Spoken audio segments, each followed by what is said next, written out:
Hello everyone, this is Priya and I welcome to all on JRF Vibes. So guys, today we will discuss the paper 1 answer key of Gujarat set, and the first thing that I want to clear, this video will be in Hindi और English language क्योंकि मुझे गुजराती नहीं आती है, so आप उस according coordinate कर लेना. ऑलराइट, सबसे पहले अगर हम पेपर के लेवल की बात करें, पेपर 1 की लेवल की, तो मुझे लगता है कि आपका पेपर का लेवल मॉडरेट था, ना ही बहुत इजी और ना ही बहुत टफ हम इसको बोल सकते हैं. सो अकॉर्डिंग टू मी, अगर पेपर 1 में आपका अराउंड 35 क्वेश्चन सही हो रहे हैं, 70 मार्क्स से 80 मार्क्स के बीच में अगर आपका स्कोर बन रहा है तो ये आपका अच्छा स्कोर है, आप सेफ स्कोर मान सकते हैं. ठीक है, अब पहले क्वेश्चन से स्टार्ट करते हैं. Ravi travelled 4 kilometre straight toward south. ये डायरेक्शन आप सबको पता होगी, north, south, east and west. Ravi start करता है स्ट्रेट चलना साउथ की side 4 kilometre. Then he turn left and travelled 6 kilometre. यहां से लेफ्ट लेने के बाद 6 किलोमीटर चलता है. Again he turn right and travel 4 kilometre straight. यहां से 4 किलोमीटर राइट साइड में चलता है, यानी कि 4 किलोमीटर यहां से चलता है. How far is he from the starting point. ये रवि का स्टार्टिंग पॉइंट था और ये एंड पॉइंट है. इन दोनों पॉइंट्स के बीच में डिस्टेंस क्या होगी ये हमें फाइंड आउट करनी है. ऑलराइट, सो अगर मैं इसको ए पॉइंट मानती हूँ, इसको सी पॉइंट मानती हूँ, तो ए और सी के बीच में डायरेक्टली हम डिस्टेंस नहीं निकाल सकते, लेकिन वी कैन से दैट कि ये वाली जो डिस्टेंस होगी, यानी कि यहाँ से लेके यहाँ तक 4 है तो यहाँ भी 4 किलोमीटर होगी. और इस पॉइंट को अगर मैं बी मानती हूँ तो बी और सी पॉइंट के बीच में जो डिस्टेंस होगी वो 6 किलोमीटर होगी, क्योंकि यहाँ से यहाँ तक डिस्टेंस 6 किलोमीटर है. ठीक है, अब इस डायग्राम को मैं ऐसे बना सकती हूँ कि ए, बी एंड सी.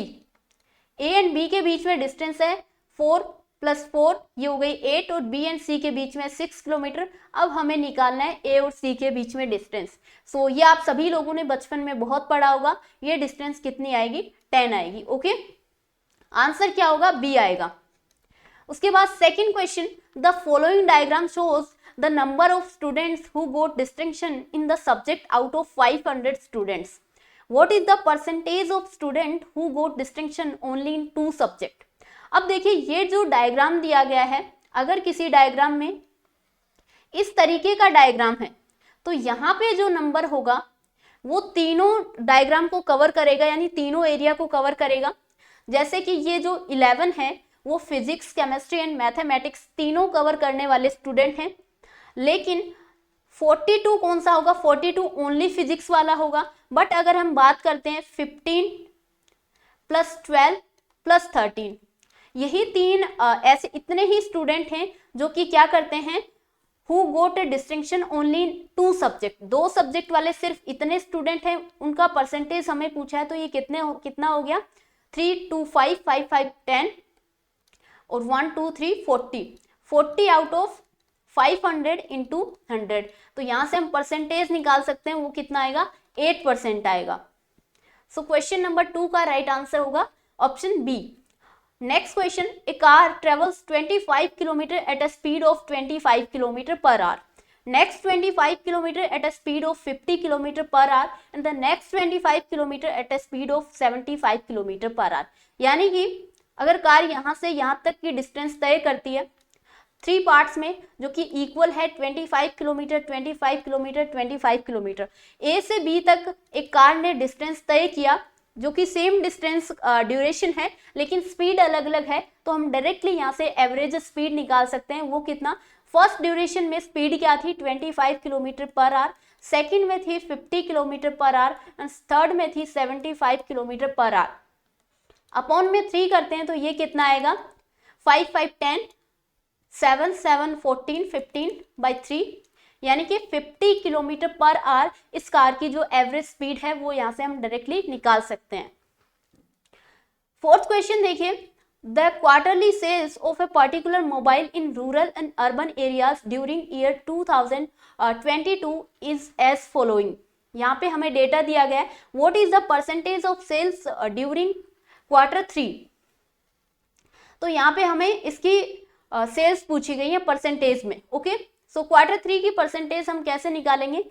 ये जो डेटा है 80 आया, 80 बाई ये जो टोटल हमें दिया है इसको हम अगर इसको डिवाइड कर देते हैं तो ये कितना आएगा? जैसे कि 30 + 25 कितना होता है? 55. 55 प्लस 40 कितना होता है 95, और 95 प्लस 30 कितना होता है 130, और नीचे वाले को अगर ऐड करते हैं तो ये कितना आएगा 100, 140 और ये आएगा 210, तो टोटल कितना हो जाएगा 340।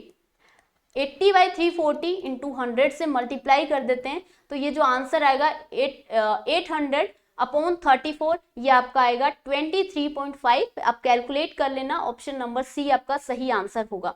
उसके बाद question number 5, given the following data what is the percentage of observation below average. अब हमें सबसे पहले इन डेटा का एवरेज निकालना होगा। उसके बाद एवरेज कैसे निकालेंगे, टोटल ऐड करेंगे और जितना नंबर दिया गया है, जितनी क्वांटिटी, उसको हम डिवाइड करेंगे। तो अगर इन सब का हम एडिशन करते हैं तो हमारे पास जो एडिशन आएगा वो कितना आएगा, आप लोग ऐड कर लेना, मैंने पहले कर लिया था, 523 आएगा। 523 को ये कितने नंबर हैं यहाँ 4, 8, 12, 14 एंड 20 नंबर है। तो 523 से अगर 20 को हम डिवाइड करते हैं तो ये हमारा क्या आ जाएगा, एवरेज आ जाएगा।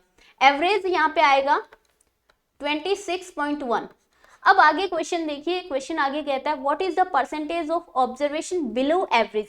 अब यहाँ पे कितने नंबर ऐसे दिए गए हैं जो कि एवरेज से नीचे हैं। अगर हम ऐसे नंबर को काउंट करते हैं तो वो देखिए 22 26.1 से कम है, 1 ये भी इसके अंडर आएगा, 2 3 4 30 ऊपर चला जाएगा, इसको हम काउंट नहीं करेंगे। उसके बाद 5 6 7 8 9 10 11 12 एंड 13, टोटल 13 नंबर हमें ऐसे मिले जो कि हमारे एवरेज से बिलो थे यानी नीचे थे।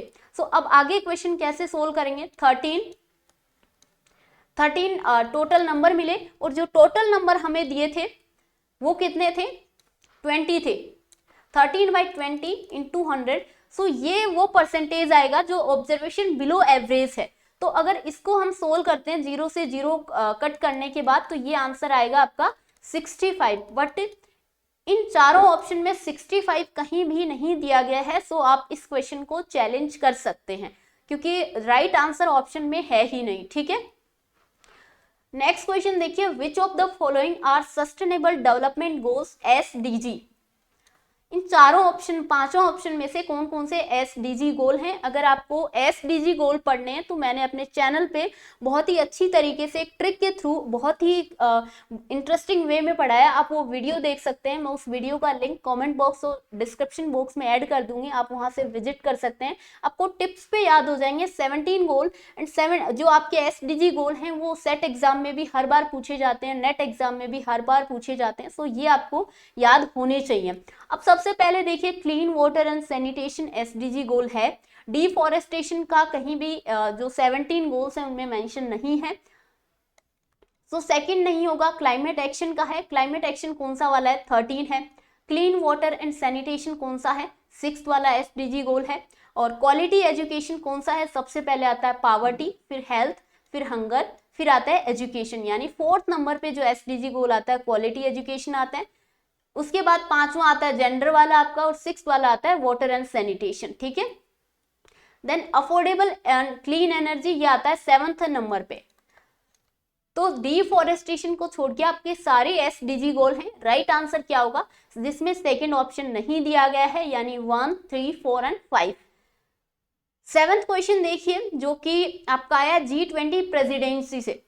सबको पता होगा 2023 में किसने होस्ट किया था, इंडिया ने।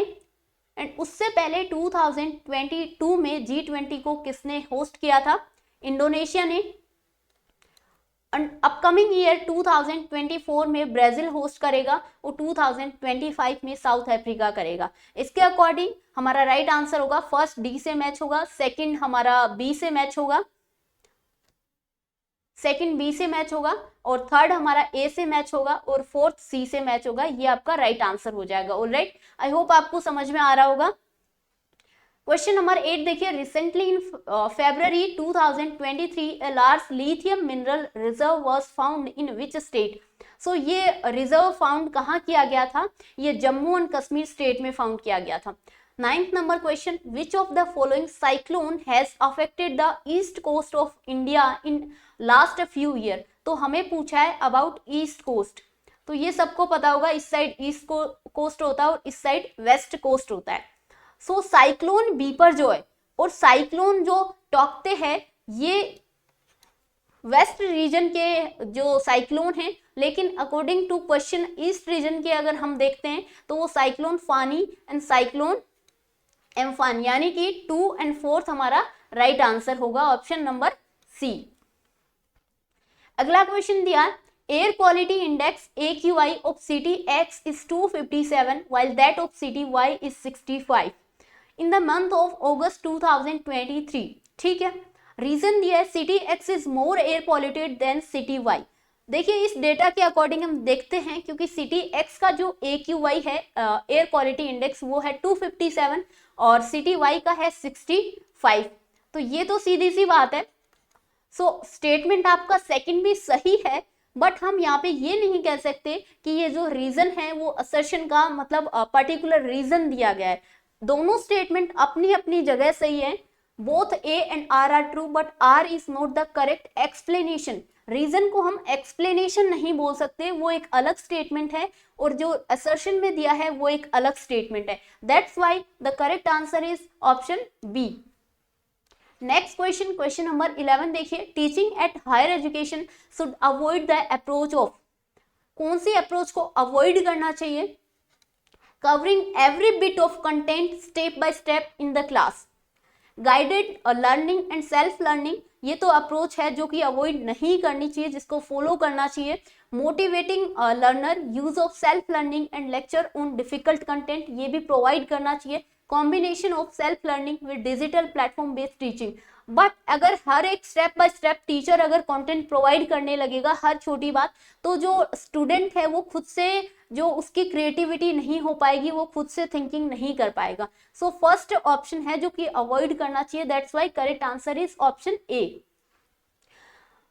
इसके अलावा गाइस अगर आप यूजीसी नेट एग्जाम की प्रिपरेशन कर रहे हैं, सेट एग्जाम की प्रिपरेशन कर रहे हैं, बट आपका पेपर 2 अगर जर्नलिज्म एंड मास कम्युनिकेशन है, तो आप टेस्ट सीरीज ले सकते हैं। आपको फुल लेंथ मॉक टेस्ट मिलेंगे, paper 1 plus paper 2 latest pattern पे बेस्ड रहेंगे और डिटेल एक्सप्लेनेशन रहेगा, रियल टाइम इंटरफेस। जो प्राइस आपकी रहेगी वो रहेगी 1499।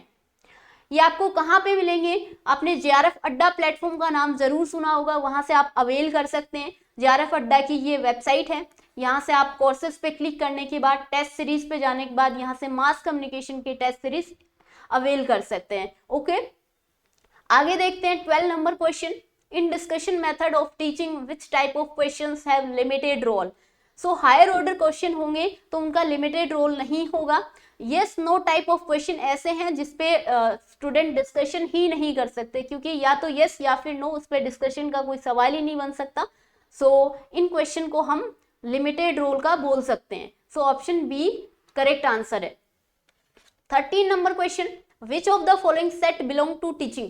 अब ये थोड़ा सा कंफ्यूजिंग हो सकता है आपके लिए, बट अकॉर्डिंग टू मी मैं इस क्वेश्चन का आंसर डी मानती हूँ, क्योंकि tutorial, case study, brainstorming and indoctrination. Indoctrination क्या होता है?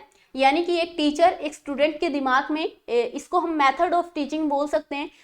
जैसे मैं आपको बताना चाहती हूँ मैं आपके दिमाग में वैसे ही कॉन्सेप्ट को फिट कर देती हूँ। यानी कि अगर मैंने कह दिया कि 13 क्वेश्चन का आंसर डी होगा तो डी होगा। अगर आप कोई क्वेश्चन पुटअप नहीं कर रहे, आपने अपने दिमाग में मेरे मैसेज को वैसे ही फिट कर लिया, तो उसको कहते हैं इंडोक्ट्रिनेशन। सो अगर फर्स्ट ऑप्शन और डी ऑप्शन में काफी लोग कंफ्यूज हैं, इनकी हम बात करें तो इनमें केस स्टडी तो बिल्कुल कॉमन है, ब्रेनस्टॉर्मिंग भी बिल्कुल कॉमन है। सो इंस्ट्रक्शन और ट्यूटोरियल में ट्यूटोरियल आ जाएगा, और साइंटिफिक इंक्वायरी के बजाय मुझे लगता है कि यहाँ पे इंडोक्ट्रिनेशन एक अच्छा वर्ड है जो कि ज्यादा टीचिंग से बिलोंग करता है। सो इसका आंसर मेरे अकॉर्डिंग डी होना चाहिए। बाकी फाइनल आंसर की में देखते हैं। 14 number question, which of the following set of variables of learner largely influence the learning outcome. यानी कि लर्निंग आउटकम को कौन कौन से सेट ऑफ वेरिएबल्स हैं जो कि इन्फ्लुएंस करते हैं, प्रभावित करते हैं। तो देखिए मोटिवेशन अच्छा है, कॉम्प्रिहेंशन भी ठीक है, बट जेंडर का यहाँ पे ऐसा कोई लेना देना नहीं है। उसके बाद रिलीजन वर्ड का कोई सेंस नहीं बनता है यहाँ पे। देन अगेन यहाँ पे रिलीजन, स्टेटस, इकोनॉमिक स्टेटस दिया गया, इन सब का कोई रिलेवेंस नहीं है। But cognition, study habit, comprehension and motivation, ये चारों ही वर्ड हैं जो कि हम मान सकते हैं सेट ऑफ वेरिएबल जो कि एक लर्निंग आउटकम को क्या करते हैं, इन्फ्लुएंस करते हैं। Then next question 15 number, characteristics of teaching as profession does not ensure having a code of conduct, it is ये इंश्योर करता है प्रोफेशन को freedom of work independently, but good earning और फैमिली लाइफ यहाँ पे ensure नहीं करती है टीचिंग एज प्रोफेशन में। So option C correct answer हो जाएगा। नेक्स्ट क्वेश्चन देखिए, which of the following diagram correctly represent the relationship among tennis fans, cricket players and student. देखिए टेनिस फैंस अगर यहाँ पे मानते हैं, यहाँ पे क्रिकेट प्लेयर आते हैं और स्टूडेंट आते हैं, क्या एक स्टूडेंट क्रिकेट प्लेयर नहीं हो सकता? क्या वो सेम स्टूडेंट टेनिस फैन नहीं हो सकता? क्या एक टेनिस फैन एक स्टूडेंट नहीं हो सकता? क्या वो क्रिकेट प्लेयर नहीं हो सकता? सो तीनों ही चीजें हैं जो कि कॉमन हो सकती हैं। सो हम इसको बेस्ट तरीके से इस तरीके से हम रिप्रेजेंट कर सकते हैं। ऑप्शन ए यहाँ पे करेक्ट आंसर होगा। 17 number question, umpire is related to match in the same way जज इज रिलेटेड टू। इस क्वेश्चन में भी काफी स्टूडेंट कंफ्यूज हैं कोर्ट से लेकर। अब देखिए अंपायर होता है जो कि मैच में जो आपको जजमेंट देता है, सही और गलत बताता है। उसी तरीके से जो कोर्ट जो जज होता है वो भी सही और गलत बताता है, लेकिन किस बारे में बताता है? लॉ सूट, यानी कोई जो आपका केस होता है, कोई मुकदमा होता है, उसके बारे में जो सही गलत फैसला देता है उसको हम जज कहते हैं। बट उसी तरीके से मैच के बारे में जो सही गलत आपको बताता है वो एम्पायर होता है। अगर यहाँ पे मैच की बजाय स्पोर्ट्स दिया होता, गेम दिया होता, एम्पायर को गेम से या स्पोर्ट्स से कनेक्ट किया होता, तो हम जज को यहाँ पे कोर्ट से कनेक्ट कर सकते थे। बट इन दैट केस हमें जज को कनेक्ट करना होगा लॉ सूट से। ओके, उसके बाद 18 number question, in question below is given a statement followed by assumption number 1 and 2. Consider the statement and decide which of the given assumption is implicit. ये statement दिया है, if you want to give any advertisement give it in newspaper X, A tells to B. A ने B को बताया कि अगर आप कोई एडवर्टीजमेंट देना चाहते हो तो न्यूज़पेपर एक्स में देना। अब कौन कौन सी बातें इसमें इम्प्लिसिट हैं? फर्स्ट स्टेटमेंट में लिखा है B wants to publicise his product और newspaper X has a wide circulation. अब हम ये एजम्पशन भी नहीं निकाल सकते कि न्यूज़पेपर एक्स का वाइड सर्कुलेशन है, इस वजह से ए ने बी को बताया। हो सकता है ए का वो कोई करीबी न्यूज़पेपर हो या फिर उसका फेवरेट न्यूज़पेपर हो, जरूरी नहीं है। यहाँ पे वाइड सर्कुलेशन की बात कहीं भी नहीं की गई है।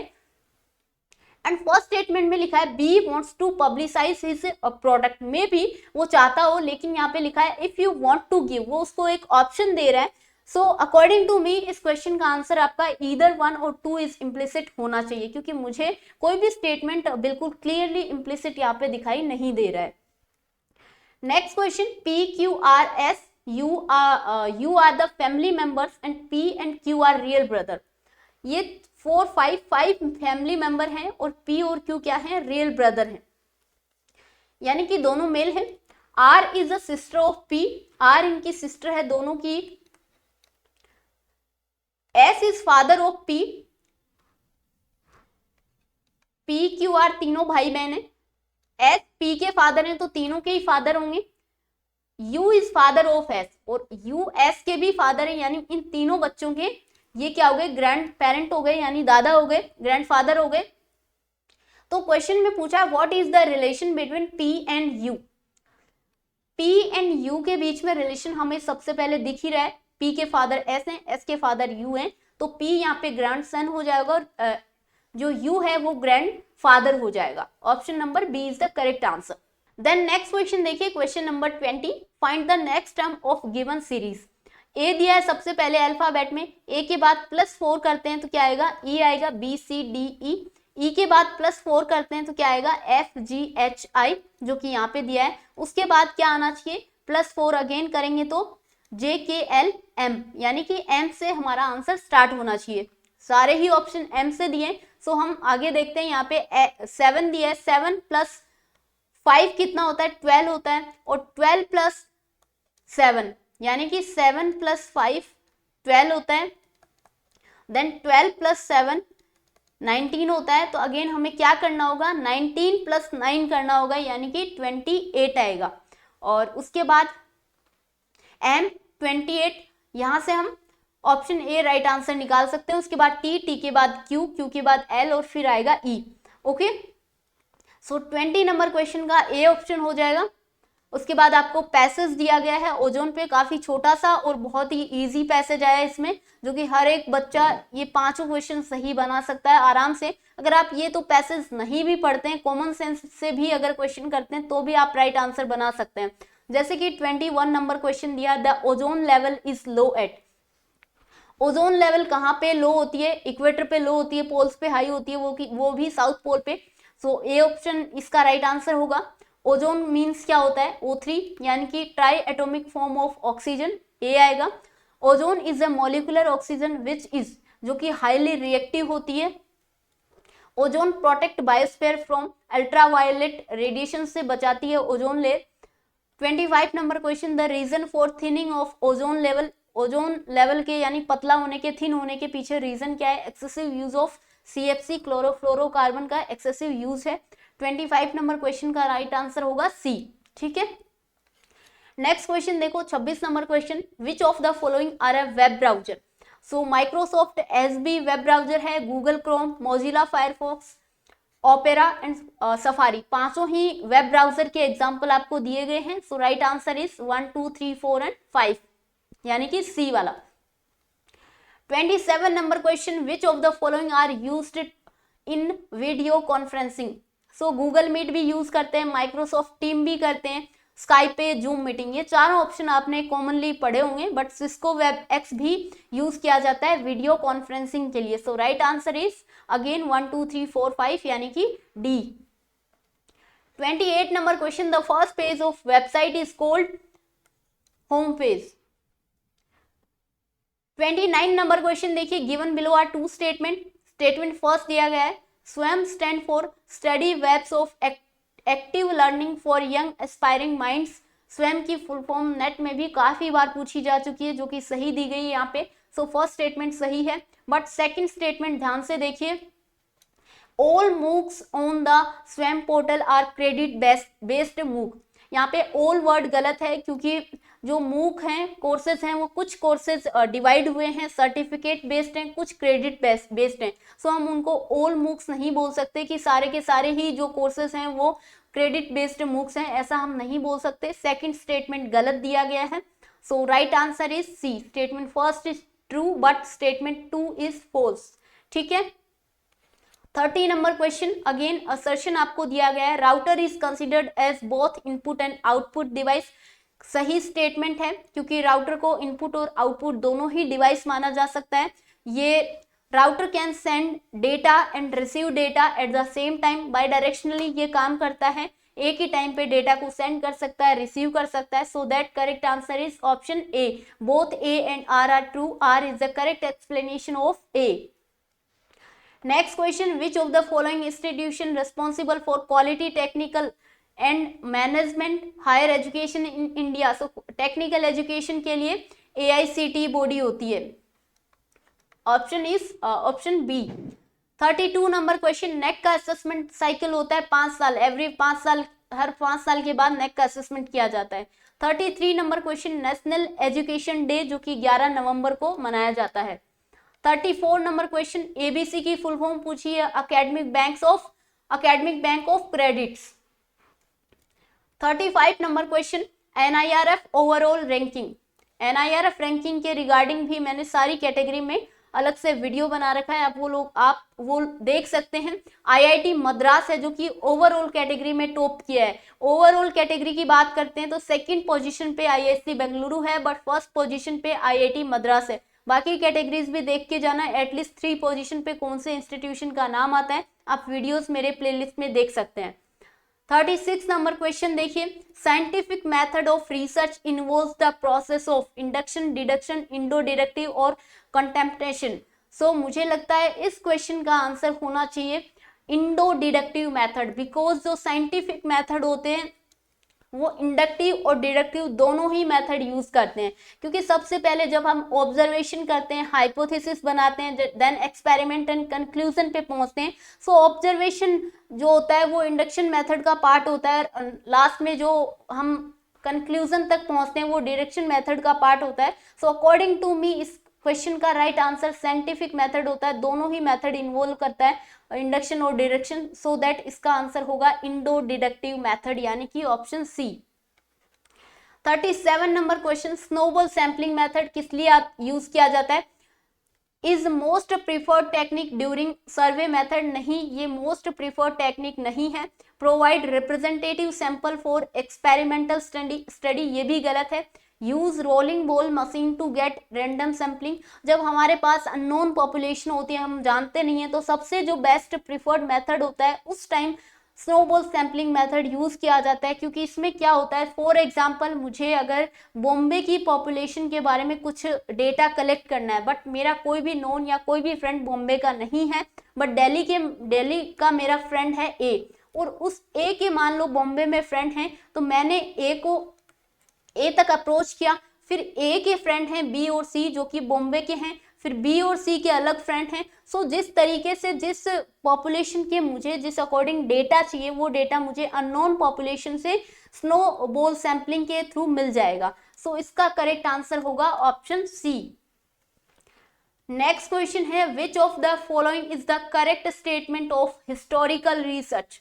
अगर हिस्टोरिकल रिसर्च की बात करते हैं, so it is not a scientific method, ये गलत स्टेटमेंट दिया गया है। It is scientific method, scientific inquiry. उसके बाद दिया है the extrinsic data validation is एजम्प्टिव, totally हम नहीं बोल सकते कि जो एक्सट्रिंसिक डेटा वैलिडेशन होता है वो एजम्प्टिव होता है, ये भी गलत है। Finding are subjective to a great extent, ये हम सही बोल सकते हैं। Reveal past with no contribution to future, ये गलत स्टेटमेंट दिया गया है, क्योंकि जो हिस्टोरिकल रिसर्च होता है उसमें नो कॉन्ट्रीब्यूशन टू फ्यूचर नहीं होता है, पास्ट के इवेंट को स्टडी किया जाता है और फ्यूचर की एजम्पशन भी हम लगा सकते हैं। सो ए बी डी गलत दिया गया है, बट सी हम इस क्वेश्चन के अकॉर्डिंग सही आंसर मान सकते हैं। नेक्स्ट क्वेश्चन दिया है, which of the following is a discrete variable. दो वेरिएबल आपने पढ़े होंगे, डिस्ट्रिक्ट और कॉन्टिन्यूअस वेरिएबल। कॉन्टिन्यूअस वेरिएबल है जो कि हम चीज़ों को मेजर करने के लिए मान सकते हैं, जैसे कि आईक्यू हो गया, हाइट हो गई, वेट हो गया, इन चीज़ों को मेजर करने के लिए हम कॉन्टिन्यूअस वेरिएबल यूज ले सकते हैं। बट क्वेश्चन में हमें पूछा है डिस्क्रीट वेरिएबल, यानी कि एग्जैक्ट हमारा जो डेटा आना चाहिए, नंबर ऑफ ह्यूमन बींग, कभी पॉइंट में नहीं आता, कभी फ्रैक्शन में नहीं आता, ऐसा आपने कभी नहीं सुना होगा, यानी कि 2.5 पीपल, 3.5 पीपल, हमेशा हम एग्जैक्ट नंबर में यानी एक डिस्क्रीट वैल्यू में हम पढ़ते हैं। So number of human being discrete variable का एग्जाम्पल है। So correct answer is option सी।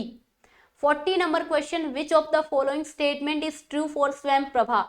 स्वयं प्रभा आपको पता है सबसे पहले 32 चैनल हुआ करते थे, देन 34 और अभी हो चुके हैं 80 चैनल, यानी कि 80 जो DTH चैनल के थ्रू ये हमें DTH एजुकेशनल चैनल के थ्रू हम इनको देख सकते हैं जो भी कोर्सेज होते हैं। So they are educational programme under direct to home, ये स्टेटमेंट हम सही बोल सकते हैं। बट ऑप्शन ए दिया है, they are MOOC and certified for credit consideration by universities. So Swayam Prabha में सर्टिफिकेशन नहीं होता है, वो स्वयं पोर्टल में होता है। उसके बाद सी दिया है, वन हैज टू पे टू सब्सक्राइब, यहाँ पे हमें किसी तरह का कुछ भी पे नहीं करना होता है सब्सक्रिप्शन के लिए, सी भी गलत है। डी में दिया है, they are focus to the courses content from 1 to 12th standard, 9 से लेके पीजी तक ये इसमें कवर किया जाता है, 1 स्टैंडर्ड से लेके 1st से 12th तक नहीं किया जाता है। सो ए सी डी गलत दिए गए, but option B is the correct answer. 41 देखिए, mixture contain sugar solution coloured water, यानी कि यहाँ पे सुगर सोल्यूशन है, यहाँ पे कलर्ड वाटर है। 4:3 हमें दिया गया है। If 10 litre of colour water is added to the mixture, then the mixture ratio will become 4:5।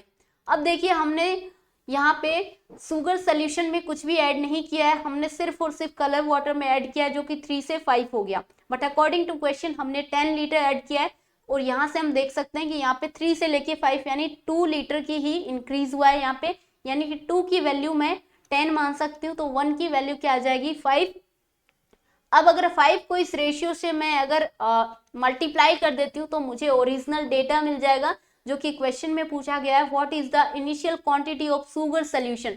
So initial quantity sugar solution की 4 × 5 कर देंगे तो यहाँ से 20 आंसर हमारा आ जाएगा। Okay 42 number question, 3 friends P, Q and R started a business, each investing Rs 10,000 after 5 month।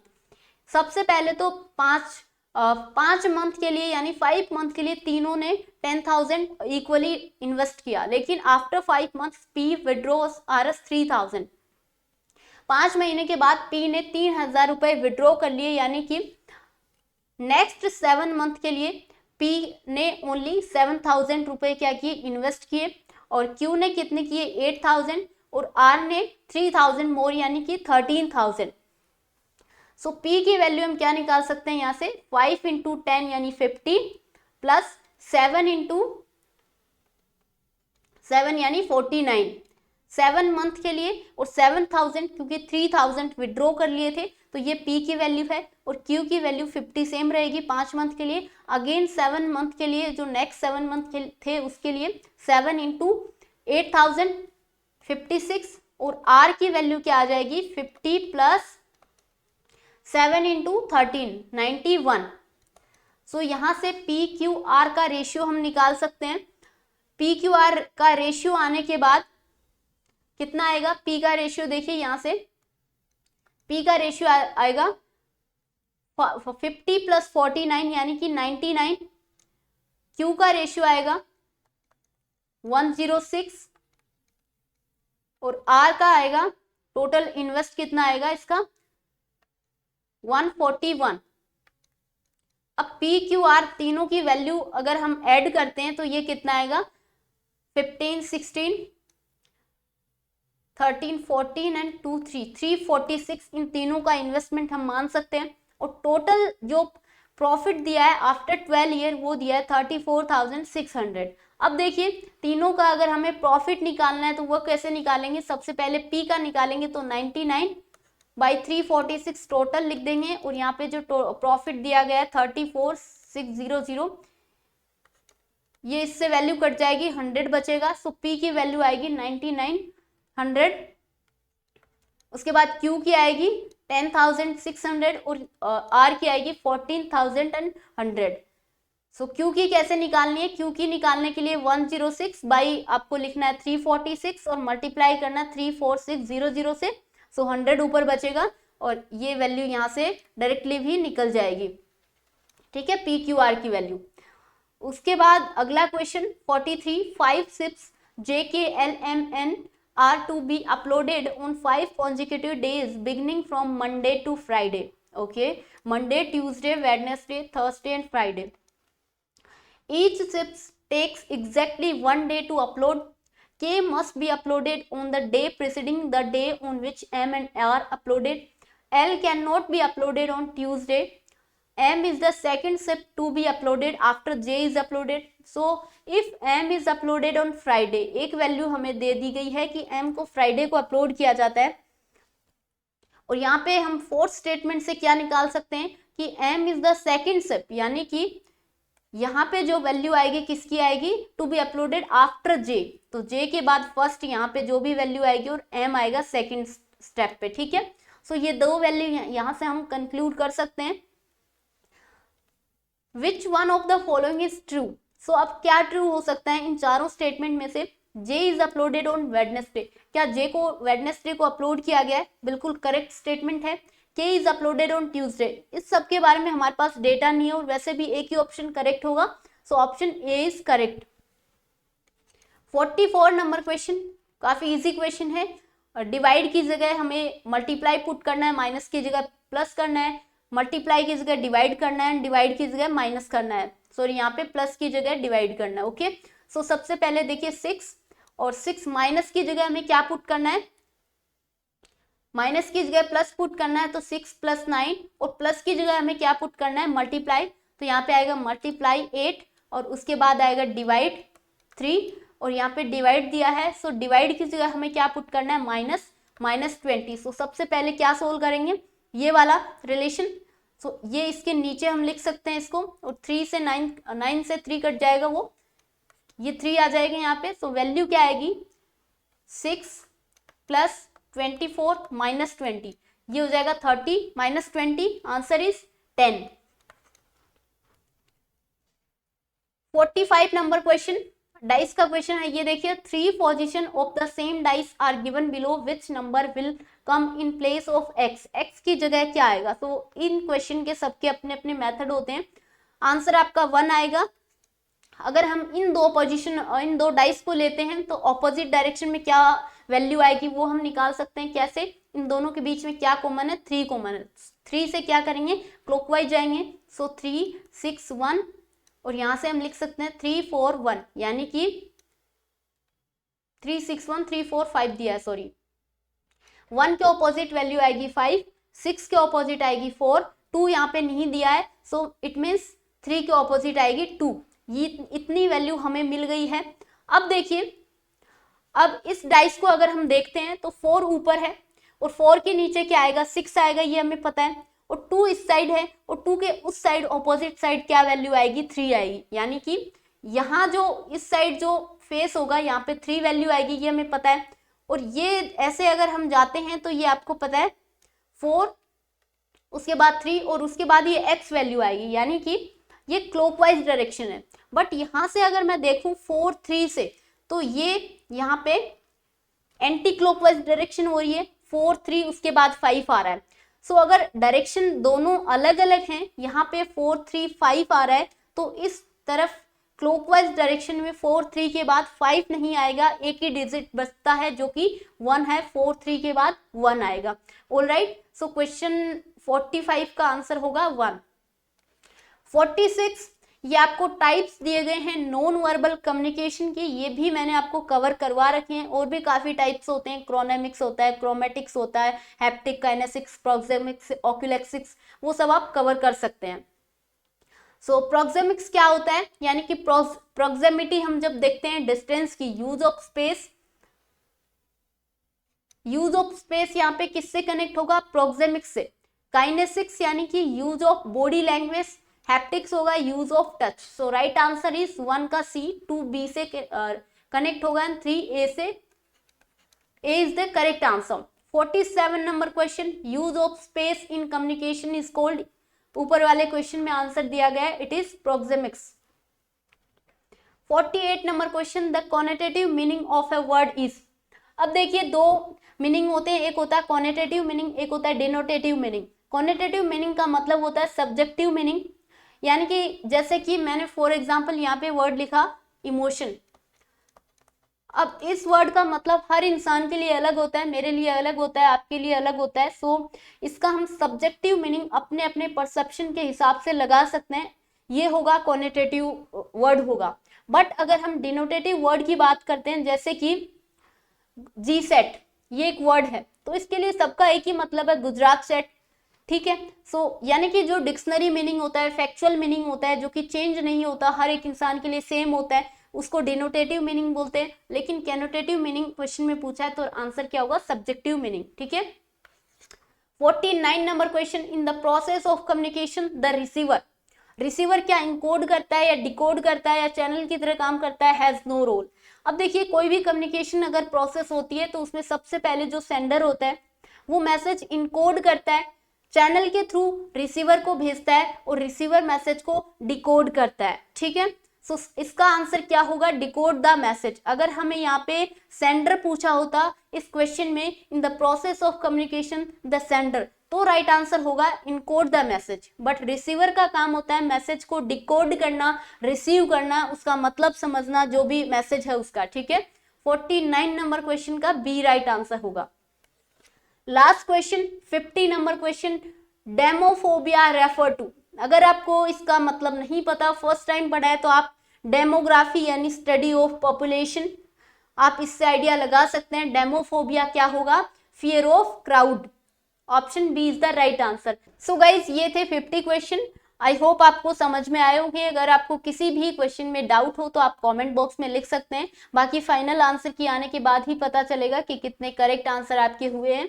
सो मैं बोल सकती हूँ कि 30 से अगर 35 क्वेश्चन अगर आपके सही बन रहे हैं तो अच्छे हैं, क्योंकि बहुत ईजी लेवल भी पेपर का नहीं था। अगर यूजीसी नेट वाले जो स्टूडेंट हैं उनके लिए हो सकता है थोड़ा इजी हो, बट सेट के हिसाब से पेपर अच्छे ही लेवल का था। अगर आप यूजीसी नेट जेआरएफ की प्रिपरेशन कर रहे हैं तो आप मेरे चैनल को सब्सक्राइब कर सकते हैं, आपको कंटेंट अवेलेबल होगा। ऑलराइट, मिलते हैं नेक्स्ट सेशन में। Thank you guys.